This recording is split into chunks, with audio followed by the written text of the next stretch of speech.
Hey, salut la gang, j'espère que vous allez bien. Bienvenue à l'épisode 179 de notre VV Frog Show. Déjà ce matin, on va commencer par parler blockchain, Samsung. Vous le savez, VV Frog Show est là pour VV, mais on parle de perspective une fois de temps en temps. Je pense que c'est super important que pour tout le monde de prendre en compte le fait que quand vous investissez dans un projet, que ce soit même pour le fait de collectionner ou pour le fait d'investir pour faire de l'argent, malgré que peu importe ce que vous allez trouver ici sur cette chaîne ne sont pas des conseils financiers ou etc. L'idée, c'est d'avoir une vision large du domaine dans lequel vous investissez. Vivi puis Comey, c'est un des meilleurs projets que j'ai pu voir. J'en cherche encore quelques fois, voir s'il n'y a pas mieux. Je farfouille un petit peu.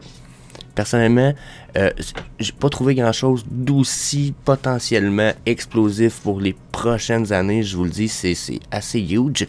Ensuite, malgré tout ça, faut garder de la perspective, ok? Il faut regarder à quel point est-ce que le monde du Web 3.0 va pouvoir être adapté. Puis, je pense qu'il est bien de garder de la perspective. Comme là, aujourd'hui, pas aujourd'hui, ça date du 14 octobre, mais on a Samsung qui a officiellement annoncé se lancer sur la blockchain pour des questions de sécurité sur ses je veux dire ses devices, mais sur ses téléphones ou sur ses tout ce qui est fait par Samsung. Donc pour moi, ça sonne comme une bonne nouvelle dans la mesure où peu importe que ça soit centralisé ou décentralisé comme sécurité, c'est une des principales facultés d'une blockchain, c'est d'être sécurisé et de permettre d'avoir des transactions qui sont notées. Ok, je pense qu'il est aussi important de prendre en compte le fait que Samsung se lance là-dedans, ok, pour la protection multi-appareil, dans la bataille contre la sécurité puis la confidentialité. Je pense que c'est important, ok, à un tel point que de nos jours, on a ce qui s'appelle dans le monde américain, puis là je vous le dis, c'est pour vous donner de la perspective. On a ce qu'on appelle dans le domaine américain du deepfake. Okay? Maintenant, vous êtes capable de retrouver en ce moment un interview entre Joe Rogan, puis celui qui a fait les téléphones Apple, là, qui est mort, là,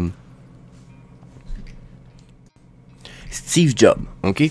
Puis, cette interview-là dure comme 20 minutes où on a Joe Rogan qui interview Steve Jobs, puis Steve Jobs donne son avis. Mais l'affaire, c'est que Steve Jobs, il est mort, ça va faire 11 ans. OK? Donc, c'est à un tel point où maintenant, la technologie avance, où bientôt les photos, les vidéos, la voix de quelqu'un qui dit quelque chose ne seront plus des preuves. Donc, quand vous allez vouloir dire ou transmettre des informations pour prouver que c'est vraiment vous, vous allez vouloir un système de confirmation puis de sécurité qui dit « Oui, c'est Jesse qui a envoyé un texte à telle heure, telle date sur la blockchain pour telle affaire. » OK? Donc, ça va vous permettre probablement plus de sécurité, puis c'est ce que je pense qui est bon à prendre en compte, la gang. On pourrait en parler plus longtemps, mais bon, on s'en va right away. On va aller voir nos collectible price, mais gardez ça in mind. Si Samsung saute là-dedans, saute dans la sécurité, au bout de la ligne, s'il commence à s'adapter à la blockchain, le reste va finir par suivre. NFT, blockchain, think, let's go. On est bien parti. Moi, je pense que c'est winning pour nous autres. Donc, il y a eu une belle petite fin de semaine de drop. On a eu le droit au mariachi ici. On a eu le droit aussi au Jim Henson Labyrinth. Pour vrai, les Jim Henson Labyrinth, ils ont l'air crissement pas pire. Regardez. Moi, ça, c'est le personnage que j'avais aimé le plus. Huggle qui s'appelle Chris. En français, je me rappelais pas c'était quoi son nom, mais je le trouve vraiment cool. Bon, je l'ai déjà dit la semaine passée, je n'ai pas participé au drop et je n'avais pas l'intention de le faire. Mon seul but était vraiment de probablement racheter Huggle sur le secondary market, avoir un bon mint number, mais c'était pas mal mon intention. Okay? Puis pour vrai, pour un film du style Labyrinthe, là, qui est vieux en sacrifice, je trouve ça vraiment cool. Je trouve ça cool. J'ai pas été voir la qualité de Ludo puis des Goblin Knight ou Sirdimus, mais c'est cool, vraiment. Puis je pense que c'est pas des pièces super high mint, là. Regardez ici, 1900. On a des pièces, là, 2300. Tu sais, je pense que le plus gros, c'est lui. Ouais, il y en a combien? 4800 pièces. Je trouve que c'est acceptable. C'est pas des collections de ouf, à genre 20 000, là, tu sais. Fait que non, c'est cool. Je trouve ça vraiment cool. Puis, comme je disais, ils ont l'air d'être de bonne qualité malgré tout. J'ai aucune complainte à faire. Je trouve ça quasiment vraiment nice. Ah, il a l'air d'être une bonne qualité. Ah, je serais bien content de voir que ce soit une bonne qualité. Ensuite, pour ce qui est des timbres, ben là, encore une fois, il y en a qui sont super low mint, qui sont pas chers. 65 gems pour il y a 800 éditions de ça. Pour moi, on est dans du grail. Donc, encore là, probablement des bonnes opportunités, mais peut-être pas de là à participer quand c'était le drop.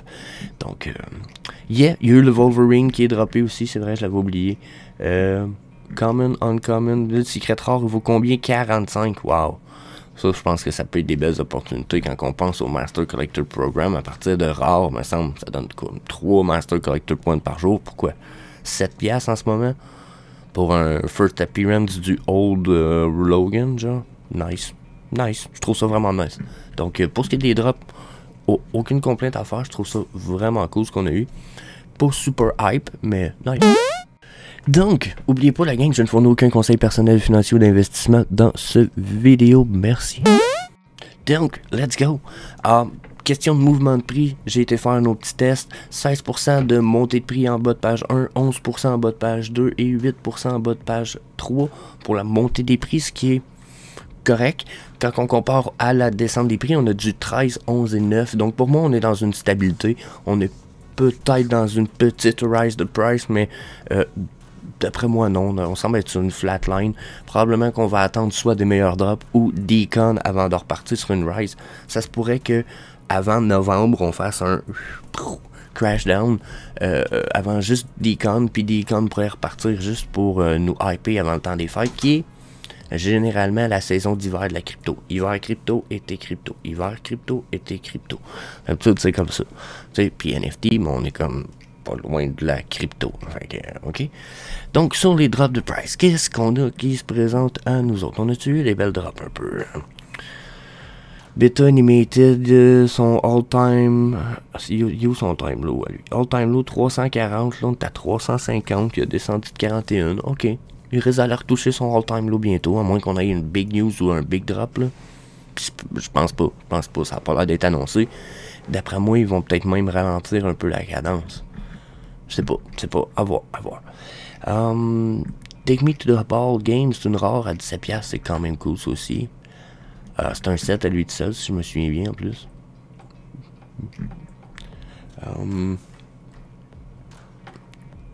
Qu'est-ce que j'ai d'autre ici? On a-tu... Coca-Cola. Ben, c'est sûr que Coca-Cola, peut-être pour avoir un set, là, ça coûte pas cher en ce moment, c'est le temps. Sinon, on a quoi? On a Toby. Toby, le King of the Master Collector Program. Je sais pas si c'est encore le King versus les points qu'il donne, là, mais... Oh my god, j'étais en bas de page 3. Il me semblait aussi pourquoi qu'on n'avait pas de belle opportunité. On va aller voir le bas de page 1, la page 1 en plus, à la place. Donc, qu'est-ce qu'on a ici?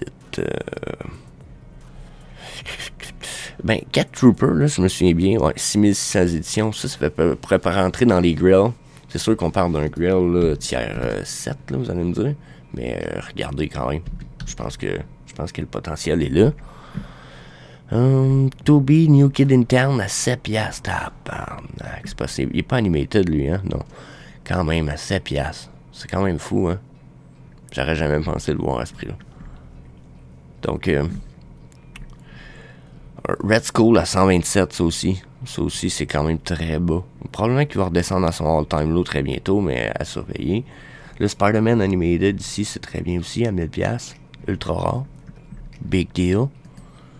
J'espère que vous l'entendez pas, j'ai le chat qui se gratte puis qui se liche à côté. Moi, je l'entends, ça sonne un peu. Le Pride à 650. Ok, bon, c'est sûr que le airdrop a été sélectionné. Fait que probablement que ceux qui ont eu leur airdrop, ils vont pas...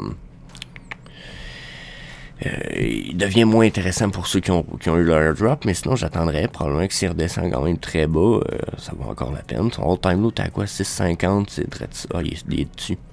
Je pense que c'est un bon deal. Il pourrait descendre, par exemple. Si on s'en va vers un crash jusqu'au prochain decon, je pense qu'on a un potentiel de chute de prix. Flounder and Sebastian à 56. Toutes des belles opportunités, mais pas super huge encore. Winnie the Pooh à 75.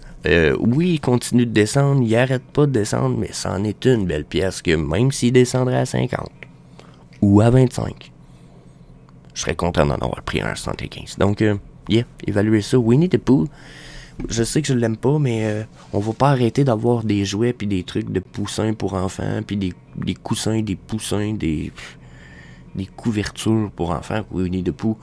Je pense que ça va continuer à vendre. Juste à cause de ça, c'est un bon potentiel de vente dans le futur. Donc, ensuite, on a quoi? Ok, oh non, c'est ça, on était déjà en bas de page 2. Ok, le Spider-Man Secret Rare à 7000, c'est sûr que c'est une belle opportunité, là, mais pas tout le monde qui a 7000 à aller flipper right away. Quoi que je me suis dit dernièrement, justement, j'avais plus de monde qui avait un peu plus de bidou qui regardait mes vidéos, donc s'il y en a d'entre vous qui ont justement du big cash, là, pour le big cash, j'irais probablement pour un Pride, malgré le fait qu'on est sûrement sur une descente à venir. Pride, c'est un big deal. Winnie the Pooh, c'est un big deal. À part de ça, un Young Warhol, je pense pas, non. Romine, ça suffit. C'est le chat qui me fatigue. On a quoi d'autre à part ça qui peut valoir la peine? Ok, un Becky Cloonan parce que ça fait partie de la Season 1. Le Disney D-Logo 86, il commence à être donné, c'est épouvantable. On a quoi d'autre? On a Donald and Daisy, c'est bien. Je sais pas s'il y en a qui ont vu ça passer, mais on va avoir une série entre Ultraman puis les Avengers, ou je sais pas, qui sort genre l'année prochaine.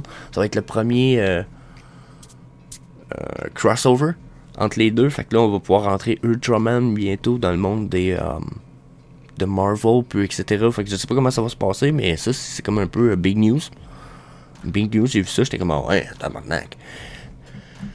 Puis, sinon, les opportunités, hein. C'est sûr qu'Iron Man, ça peut toujours valoir la peine. Too Much Magic 29, c'est cool, mais on n'est pas dans les grosses pièces, hein.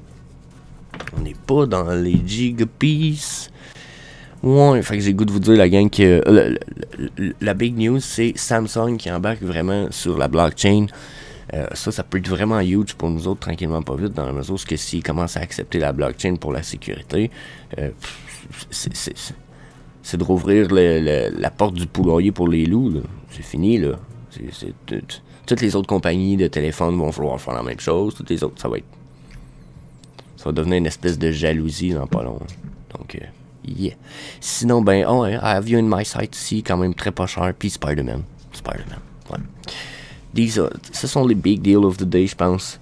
Puis allez chercher tout le temps des low mint. Oubliez pas de ça. Le plus low mint que vous allez chercher possible.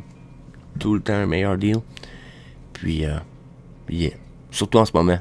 Il y a des affaires de ouf. Regardez. 780. Emperor of the Fist. N'importe quoi. So, yeah, that's it. Peace. Donc, bien sûr, si vous voulez pas manquer les vidéos futures, comme 75% des gens qui écoutent la chaîne, faites comme eux, faites le smash sur le petit subscribe button, cliquez sur la notification bell, puis on se revoit dans nos prochaines vidéos. I'm desperately trying to give more value to every person I ever cross paths with and never ask for anything in return. That is literally the framework of my life. My great hope is that I can bring more value to people than they bring to me, and I'm never in a dire situation where I ever have to ask for anything in return.